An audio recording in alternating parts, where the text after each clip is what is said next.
there's a rather sad start to this particular Fab Fact, Oh. as it deals with someone who passed away back in November 2020. Oh. That person being the late, great Des O'Connor. Oh, yes, yes. For those of you with fanny packs, by which I mean probably not in the UK, Fun maybe in America, yes. Des was an English singer, comedian, entertainer, one of those all-round performers who always seemed to have kind of been there and seemed like he might go on forever. Yep. He is probably best known to Anderson fans, though, for a sketch from the Des O'Connor Show, which ran throughout the 60s and into the 70s, that you may have seen on DVD releases or on YouTube, possibly, in which he plays a man haunted by various Stingray vehicles and characters while taking a bath. I see, right. It's a bit of an odd one, but did you know, Richard James and dear Podstrons, that this sketch was actually directly responsible for getting somebody else a role in an Anderson production? Really? Mm-hmm. Not a rubber duck? No, not the rubber duck. So it wasn't Des, but someone of the same era whose career ran rather along similar lines of comedian and game show host and all-round entertainer. Oh, a rubber love. Nice to see you. Nice. Right. No? Almost. Well, rather than talk about it ourselves, shall we let that person explain in their own words how that Stingray sketch got them a role in the movie Thunderbirds Are Go? Oh, yes. Here we go. I did the voice for one of the characters, that of Brad Newman. Why was I so honoured?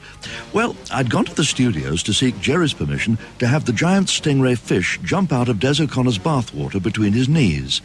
And after he'd agreed in a rather preoccupied way, he explained that the actor he'd hired to play one or two roles in the film, the late Alfred Marks, had pulled out due to a disagreement about the fee.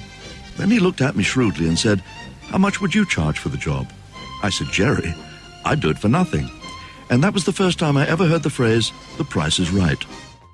Well, there's a voice from the past, Richard James. Oh, wow. The Absolutely. one and only Bob Monkhouse, with whom I had a Chinese meal once. Anyway, let's go on for the rest of the Fab Fact. Again, possibly not a name that well known outside of the UK, but over here, rest assured, Bob Monkhouse was a pretty big name at the time and remained so throughout the rest of his career. Now, the Thunderbirds Are Go movie began filming in March 1966, and obviously the voice tracks would have been recorded before that, but we don't exactly know when. Stingray would have been old news at the AP Film Studio by the time the sketch was shot, so always assuming Bob's recollection of events is accurate. So there's a chance that the Des O'Connor sketch might possibly have been the last footage shot with Commander Shore and the Marina puppets. So, double Fab Fact there for you, Dickie. That's pretty good, isn't it? Yeah.